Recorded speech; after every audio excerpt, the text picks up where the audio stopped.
Hi, this is AJ Hogue from Business English Conversations. Welcome to rule number 3. Now, rule number 3 is probably the most important one. It's the one you really need to focus on, and you absolutely must use this rule to speak business English in a powerful, confident, correct way.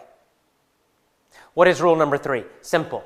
Learn with your ears, not with your eyes. Learn with your ears, not with your eyes. That is rule number 3. In other words, learn through listening. See, this is a big problem with a lot of business English courses. You go to a business English course, you sit down, and what do? You read. You're reading about business English, you're reading business English conversations, you're reading business English vocabulary. Now that helps your reading, certainly, which is why you probably can read English better than you can speak. It's a common problem. It's because you probably learned with your eyes mostly in school. But to speak well, you have to learn with your ears. You see, listening is the key to great speaking.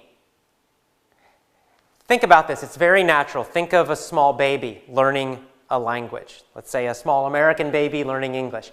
How does that baby learn English? Well, in the beginning, that baby only listens. For 6 months or 8 months, it depends, different amount of time. But for many months, that baby is listening only. The parents are talking to the baby, hello, hello, mommy, mommy, daddy, daddy, daddy, daddy, and saying just simple English to the baby. And the baby is listening and watching, starting to connect the meaning. Later on, the baby starts to understand more and more words through listening.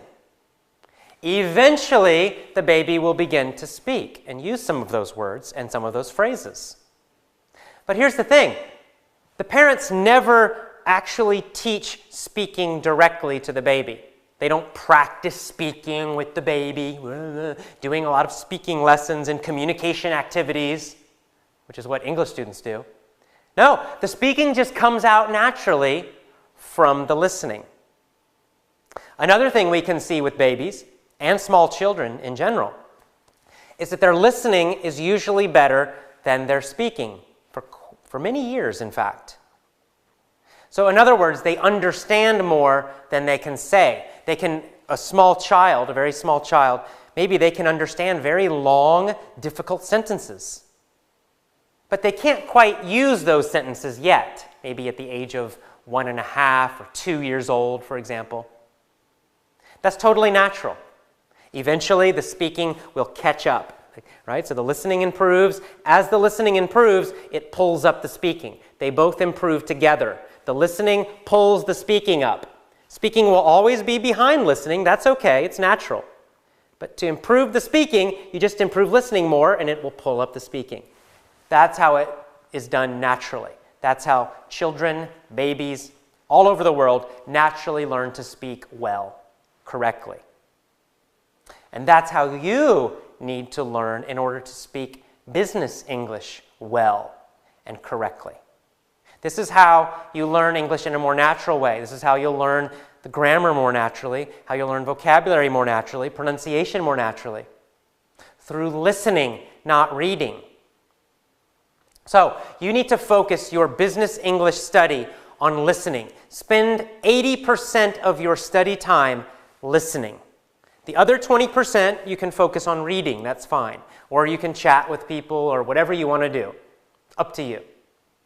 But 80% of your business English study time should be spent listening, learning with your ears, listening to business English conversations, listening to business English news, listening to business English, analysis, anything.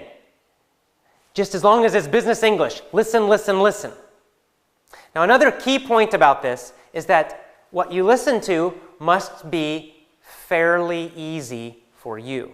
It must be understandable to you. Now, this seems obvious, right? If you don't understand what you're listening to, you learn nothing. It's just sounds. Blah, blah, blah, blah, blah. It means nothing. So you have to understand what you're hearing. Yet, many students will listen to things that are very difficult. For example, I know a lot of business English students will listen to, a CNN financial news broadcast. They're listening about financial news or business news on TV. And they don't understand it at all. But then the next day, they listen again. And the next day, they listen again. And they never improve. And they're confused. They don't know why they're not improving. Well, it's simple. They're not improving because CNN for them is much too difficult. They don't understand it. Therefore, they can't learn. So you need to understand 95% or more of what you're listening to. Then, if you understand 90% or 95%, the other 5 or 10% is easy to guess. You can figure out what it means. That's the way you learn new vocabulary. That's the way you learn new grammar and master English grammar in a natural way. So, listen to things that are fairly easy, that are very understandable to you. That is rule number 3. It's the most important rule. Focus your business English learning on listening. Learn with your ears. All right, I will see you next time. Bye-bye.